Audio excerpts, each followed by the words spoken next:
आज हम लोग वर्ग 10 का हिंदी पढ़ेंगे। आप लोग किसी भी साल का पेपर उठाकर देखिएगा तो उसमें प्रीवियस ईयर का अहम भूमिका होता है, इसीलिए ये क्लास आपके लिए बहुत ही ज़्यादा इंपॉर्टेंट होगा। एक भी क्वेश्चन को मिस मत करिएगा, नहीं तो कोई भी नहीं जानता है कौन सा क्वेश्चन आपके एग्जाम में पूछ ले। ठीक है दोस्तों, पहला क्वेश्चन आप लोगों के सामने आ चुका है।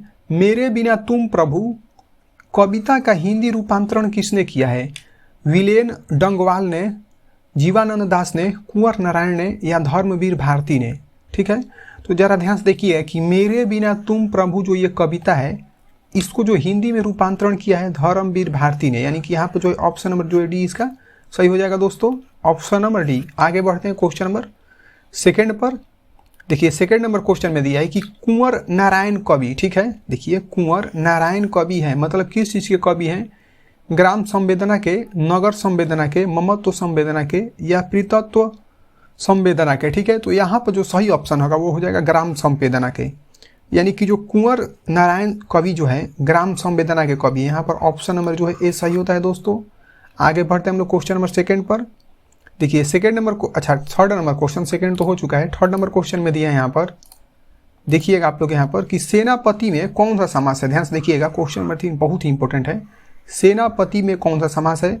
द्वंद्व समास है, तत्पुरुष समास है, बहुव्रीहि समास है या कर्मधारय समास है? ठीक है, तो देखिएगा कि सेनापति में तत्पुरुष समास है दोस्तों। ठीक है, इसको याद कर लीजिए, रट्टा मार लीजिएगा, क्वेश्चन परीक्षा में जरूर पूछेगा। ठीक है दोस्तों, तीसरा तक हम लोग पढ़ लिए। देखिए क्वेश्चन नंबर 4 में दिया है मित्र शब्द का, ध्यान से सुनिएगा, मित्र शब्द का भाववाचक संज्ञा रूप क्या है? मैत्री, मित्रता, ममत्व, मित्री। तो देखिए जो मित्र शब्द है इसका भाववाचक जो रूप होता है वो हो जाता है मित्रता, यानी कि यहाँ पर जो है 4 का बी नंबर ऑप्शन सही होगा दोस्तों। 5वां नंबर क्वेश्चन में दिया है जनतंत्र का जन्म शीर्षक कविता के कवि का क्या नाम है दोस्तों? रामधारी सिंह दिनकर, अज्ञेय, सुमित्रानंद पंत या बद्री नारायण चौधरी? ठीक है, तो बताइए जो 5वां नंबर क्वेश्चन है कि जनतंत्र का जन्म शीर्षक के कविता का कवि का क्या नाम है? ठीक है, देखिए यहाँ पर जो सही ऑप्शन होगा रामधारी सिंह दिनकर होगा, यानी कि ऑप्शन नंबर जो है यहाँ पर 5वां के सही होगा। आगे बढ़ते हैं क्वेश्चन नंबर 6 पर। देखिए क्वेश्चन नंबर 6 में दिया है यहाँ पर, 6 नंबर क्वेश्चन में बहुत ही इंपॉर्टेंट क्वेश्चन है, वेरी इंपॉर्टेंट क्वेश्चन है। बाबा साहब, ठीक है, बाबा साहेब होगा, भीमराव अंबेडकर का जन्म कब हुआ था? ठीक है, तो देखिए ऑप्शन में दिया है 14 अप्रैल 1891, बी नंबर में दिया है 20 अप्रैल 1892, सी नंबर में दिया है 24 अप्रैल 1893 और जो ऑप्शन नंबर डी है उसमें दिया 28 अप्रैल 1894।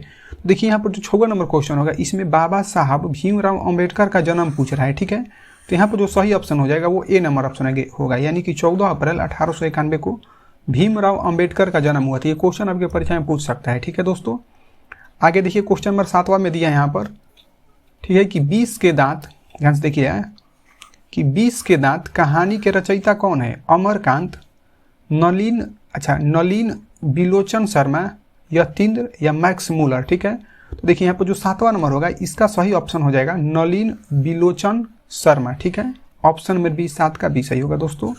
8वां नंबर क्वेश्चन में दिया है मैक्स मूलर के अनुसार सच्चे भारत के दर्शन कहाँ हो सकते हैं दोस्तों? मुंबई में, दिल्ली में, ग्रामीण भारत में या कोलकाता में? तो जान लीजिए कि मैक्स मूलर के अनुसार जो सच्चे भारत के जो दर्शन के बारे में कह रहा है कहाँ हो सकते हैं, तो वो ग्रामीण भारत में हो सकते हैं। ठीक है, तो यहाँ पर जो ऑप्शन नंबर जो है सी सही हो जाएगा दोस्तों। आगे देखते हैं क्वेश्चन नंबर 9 पर चलते हैं। देखिए 9 नंबर क्वेश्चन में दिया बहुत ही इंपॉर्टेंट क्वेश्चन है, पराजय में कौन सा उपसर्ग लगा है? ठीक है, पर, अच्छा प है, उसके बाद परा है, पर या पराग, ज। तो देखिए जो यहाँ पर पराजय शब्द है, ठीक है, यहाँ पर जो उपसर्ग लगाने की बात कर रहा है तो हम लोग यहाँ पर देखेंगे कि यहाँ पर परा शब्द, जो परा वर्ड है यही लगा है। ठीक है, तो यहाँ पर जो 9 नंबर था यहाँ पर बी नंबर ऑप्शन सही इसका हो जाएगा। देखिए क्वेश्चन नंबर 10 पर देखते हैं अब, ध्यान से देखिएगा। देखिए 10वें नंबर क्वेश्चन में दिया है किसने कहा था कि सब पुराने अच्छे नहीं होते? बहुत ही इंपॉर्टेंट है, भी आई इसको हम बोलेंगे। ठीक है, आपके एग्जाम में आ सकता है। किसने कहा था सब पुराने अच्छे नहीं होते पर सब नए खराब नहीं होते? ठीक है, तो मैक्स मूलर ने, हजारी प्रसाद द्विवेदी ने, स्वामी विवेकानंद ने या कालिदास ने? ठीक है, तो देखिए यहाँ पर जो इसका सही आंसर होगा हजारी प्रसाद द्विवेदी जी ने कहे थे कि सब जो है पुराने अच्छे नहीं होते और सब जो है नए जो है खराब नहीं होते। हजारी प्रसाद द्विवेदी यहाँ पर सही होगा दोस्तों। तो जो 10 नंबर था इसका बी नंबर ऑप्शन सही होगा। ठीक है, देखते हैं 11 नंबर क्वेश्चन को। देखिए 11 नंबर क्वेश्चन में यहाँ पर दिया है कि मेघदूत, ध्यान से सुनिएगा, बहुत ही इंपॉर्टेंट क्वेश्चन है कि मेघदूत का जर्मन में अनुवाद किसने किया? ठीक है, ईश्वर पेटलीकर ने, रूसो ने, मैक्स मुलर ने या सात कोड़ी ने? तो जान लीजिए कि जो मेघदूत का जर्मन में जो अनुवाद किया गया है वो मैक्स मुलर के द्वारा अनुवाद किया गया है, यानी कि जो यहाँ पर होगा 11 का सी नंबर ऑप्शन सही होगा। ठीक है, 11 का सी आप लोग याद रखिएगा। 12 नंबर क्वेश्चन में दिया है मंगमा को किससे विवाद था? बेटे से, बहू से, पोते से या सास से? तो जान लीजिए कि मंगमा जो थी उसको अपने बहू से विवाद था। ठीक है, तो यहाँ पर जो है बी नंबर ऑप्शन से हो जाएगा। वैसे सास बहू में झगड़ा होता रहता है, तो यहाँ पर जो है बी नंबर ऑप्शन सही हो जाएगा, बहू से विवाद था। ठीक है, 12 का बी। आगे देखते हैं क्वेश्चन नंबर 13 पर देखते हैं। देखिए बहुत ही इंपॉर्टेंट क्वेश्चन है, VVI क्वेश्चन चल रहा है दोस्तों आप लोगों के लिए।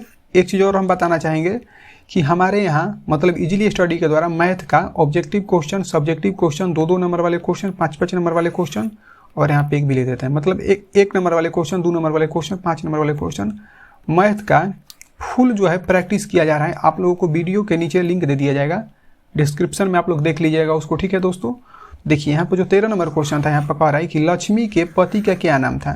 वीरेंद्र, लक्ष्मण, राजनेश या महेश? तो देखिए यहाँ पर जो सही इसका ऑप्शन होगा, पर इसको समझिए कि यहाँ पर जो लक्ष्मी लगा है लॉ से है और यहाँ पर भी लॉ से है। ठीक है, तो ये याद करने का तरीका है कि लक्ष्मी के पति का नाम जो था वो लक्ष्मण था। ठीक है, ऑप्शन नंबर यहाँ पर बी सही होगा। आगे देखिए क्वेश्चन नंबर 14 को। देखिए क्वेश्चन नंबर 14 बहुत ही इंपॉर्टेंट है। किस नदी के बांध के नीचे लक्ष्मी का घर था? ठीक है, तो गंगा नदी के, यमुना, सरस्वती या देवी? तो देखिए जो यहाँ पर सही ऑप्शन हो जाएगा वो देवी हो जाएगा। ठीक है, ऑप्शन नंबर डी, यानी कि देवी नदी के नीचे जो है, देवी नदी के बांध के नीचे जो है लक्ष्मी का घर था। ठीक है, यहाँ पर 14 का डी सही होगा। 15 नंबर क्वेश्चन में दिया है कि पापाती बेहोश क्यों पड़ी थी? ठीक है, सिर दर्द के कारण, तेज बुखार के कारण, चोट के कारण या जो है पेट दर्द के कारण? ठीक है, तो जान लीजिए आप लोग कि जो पापती जो है बेहोश पड़ी थी वो तेज बुखार के कारण पड़ी थी। ठीक है, यहाँ पर जो ऑप्शन नंबर बी 15 का बी सही होगा। ठीक है, 15 का बी। आगे देखिए क्वेश्चन नंबर 16 पर चलते हैं। देखिए क्वेश्चन नंबर 16 में दिया है, देखिए इस तरीके का क्वेश्चन जरूर देगा आपके एग्जाम में कि शुद्ध शब्द क्या है। इस तरीके से 4 गो वर्ड दे देगा आपको और कहेगा कि इसमें शुद्ध शब्द क्या है। ठीक है, तो देखिए यहाँ पर प्रकृति लिखा है, तो प्रकृति जो इस तरीके से सही होता है। ठीक है, तो यहाँ पर जो ऑप्शन नंबर ए है यही यहाँ पर सही हो जाएगा। ठीक है, क्योंकि प्रकृति का शुद्ध रूप यही है। देखिए क्वेश्चन नंबर 17 को। देखिए परिश्रम में ध्यान से देखिएगा कि परिश्रम में कौन सा उपसर्ग लगा है। ठीक है, तो देखिए ऑप्शन में दिया है परिश्रम।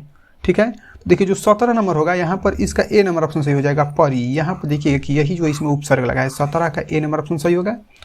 आगे देखिए 18 में, देखिए 18 नंबर क्वेश्चन में दिया है, एक मुहावरा जरूर देता है आपके एग्जाम में, एक मुहावरा अवश्य ही देगा। और हाथ खाली होना, मुहावरे का अर्थ क्या है? ठीक है, कुछ नहीं मिलना, हाथ से पैसा गिर जाना, या पास पैसा ना होना, या गरीब होना। ठीक है, तो देखिए यहाँ पर जो सही ऑप्शन होगा, हाथ जो है खाली होने मुहावरे का अर्थ हो जाता है कि पास में पैसा ना होना, यानी कि उस समय हम लोग बोलते हैं कि हमारा हाथ जो है खाली हो गया, इसका मतलब उस समय हमारे पास में पैसा नहीं है। गरीब हम उस समय नहीं है, हमारे पास बस पैसा नहीं है उस टाइम में, इसीलिए हमारे पास हाथ खाली हो गए। ठीक है, तो यहाँ पर जो 18 था इसका ऑप्शन नंबर जो है सी सही होगा। ठीक है, देखिए 19 नंबर का ऑप्शन क्वेश्चन में दिया है यहाँ पर कि अवकाश शब्द में उपसर्ग क्या है। ठीक है, देखिए उपसर्ग यहाँ पर लगा है अव। ठीक है, तो अवकाश शब्द में उपसर्ग जो है अव है, ऑप्शन नंबर जो है भी यहाँ पर सही होगा।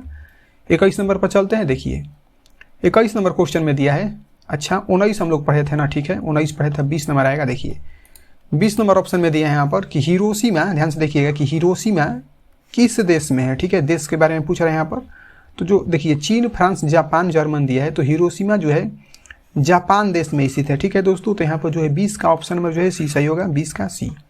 आगे देखिए क्वेश्चन नंबर 21 को। देखिए 21 नंबर क्वेश्चन में यहाँ पर दिया है, बहुत ही इंपॉर्टेंट क्वेश्चन है कि बहादुर अपने घर से क्यों भागा था? नौकरी के लिए, पिता के फटकार खाकर, या माँ के मर जाने के कारण, या घूमने के कारण? तो जरा इसको समझिए कि जो बहादुर की माँ थी सौतेली थी। ठीक है, बहादुर की माँ सौतेली थी और वो भैंस पाली थी, भैंस उसकी मर गई थी, तो बहादुर की जो सौतेली माँ थी बहादुर को खूब मारी थी, तो इसी कारण जो है बहादुर भाग गया था। अब देखिए यहाँ पर इतना सब कुछ बताया गया, तो यहाँ पर एक सौतेली जो है शब्द जो है बार बार आ रहा है। ठीक है, इसका मतलब ये हुआ कि उसकी माँ नहीं थी, माँ के मर जाने के कारण सौतेली माँ थी, तभी तो उसको मारी थी। ऑप्शन के हिसाब से हम बता रहे हैं, तो ऑप्शन के हिसाब से यदि देखा जाएगा तो यहाँ पर ऑप्शन नंबर जो है यहाँ पर सी हो जाएगा। ठीक है, बहुत ही इंपॉर्टेंट क्वेश्चन था, आप लोग इसको ध्यान दीजिएगा। ठीक है, देखिए 22 नंबर क्वेश्चन पर चलते हैं अब हम लोग। देखिए 22 नंबर क्वेश्चन में दिया है कि बिरजू महाराज किस शैली के नर्तक हैं। ठीक है, देखिए फिर से कि बिरजू महाराज किस शैली के नर्तक हैं, कुचिपुड़ी, भारतनाट्यम, मोहिनीअट्टम या कथक। तो जान लीजिए आप लोग कि बिरजू महाराज जो है कथक जो नर्तक एक है, ठीक है, इसी के वो नर्तक हैं। ठीक है, कथक एक प्रकार की शैली है, उसी के नर्तक है। यानी कि जो 22 नंबर था यहाँ पर ऑप्शन नंबर डी इसका सही हो जाएगा। ठीक है, 23 नंबर क्वेश्चन में दिया है अशोक वाजपेयी का जन्म 16 अप्रैल 16 जनवरी 1941, 10 मार्च 1942। उसके बाद सी नंबर में दिया है 19 मई 1943, 15 जून 1944। ठीक है, तो देखिए यहाँ पर जो 23 नंबर है इसका सही ऑप्शन जो है ए नंबर हो जाएगा। 1941 को अशोक वाजपेयी का जो है जन्म हुआ था। 23 का ए नंबर ऑप्शन सही होगा दोस्तों। 24 नंबर क्वेश्चन में दिया है विलनो क्या है, एक शहर है, एक छोटा सा गांव है या एक नदी है या एक झील है। देखिए जो विलनो है एक छोटा सा गांव है। ठीक है, आप लोग पढ़िएगा तो पता चलेगा कहानी के अंदर में कि जो विलनो है एक छोटा सा गांव है। ठीक है, तो यहाँ पर जो बी नंबर ऑप्शन सही हो जाएगा दोस्तों। यदि अभी तक आप लोग वीडियो को लाइक शेयर सब्सक्राइब नहीं किए होंगे तो बिना कहे हुए आप लोग कर दीजिएगा। देखिए क्वेश्चन नंबर 25 में यहाँ पर दिया है हमारी नींद, ध्यान से सुनिएगा, बहुत ही इंपॉर्टेंट क्वेश्चन है। हमारी नींद कविता कहाँ से ली गई है। ठीक है, इसी दुनिया में से, पहल पुस्तक में से। सी नंबर में दिया है दृष्ट चक्र सृष्टा से, आशा दीवार से। देखिए तो यहाँ पर जो भी ऑप्शन दिया था 25 नंबर में, यहाँ पर जो सही इसका उत्तर हो जाएगा ऑप्शन नंबर सी हो जाएगा। ठीक है दोस्तों, 25 का ऑप्शन नंबर जो है सी सही होगा। आगे देखते हैं क्वेश्चन नंबर 26 पर चलते हैं। देखिए क्वेश्चन नंबर 26 में यहाँ पर दिया है, ध्यान से सुनिएगा, 26 नंबर में कि शिक्षा और संस्कृति किसकी रचना है। ठीक है, भीमराव अंबेडकर का, महात्मा गांधी का, नलिन बिलोचन शर्मा का या यतीन्द्र मिश्र का। ठीक है, तो यहाँ पर जो 26 नंबर क्वेश्चन होगा यहाँ पे इसका सही आंसर जो है 26 का हो जाएगा बी, महात्मा गांधी का ये रचना है। ठीक है दोस्तों, 26 का हो जाएगा बी।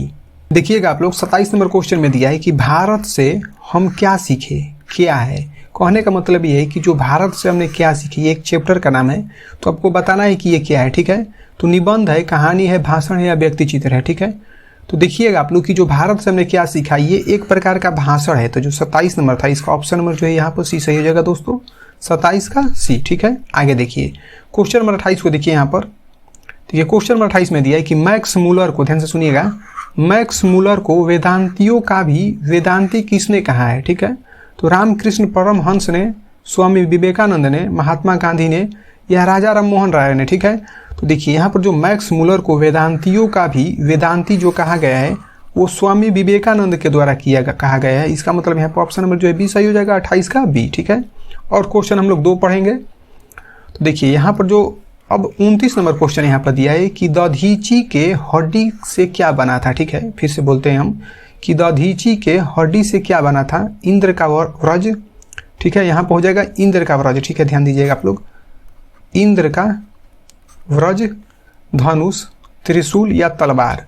तो देखिए जो दधीची है इसके हड्डी से जो है इंद्र का व्रज बना था, 28 का। अच्छा 29 नंबर जो था इसका ऑप्शन नंबर जो ए सही होगा। ठीक है, 30 नंबर क्वेश्चन में दिया है कि श्रम विभाजन और जाति प्रथा के लेखक कौन है। ठीक है, भीमराव अंबेडकर, रामविलास शर्मा, गुणाकर मूले, हजारी प्रसाद द्विवेदी। बहुत ही इंपॉर्टेंट क्वेश्चन है, भी आप लोग इसको बोलेंगे तो कम नहीं होगा। ठीक है, तो देखिए जो श्रम विभाजन और जाति प्रथा का जब भी नाम आएगा तो आप लोग बस भीमराव अंबेडकर को सही लगाइएगा, दूसरा कोई हो ही नहीं सकता है। तो यहाँ पर जो ऑप्शन नंबर जो है यहाँ पर 30 का ए नंबर ऑप्शन सही होगा दोस्तों। ठीक है, बहुत बहुत धन्यवाद आप लोगों को, थैंक यू।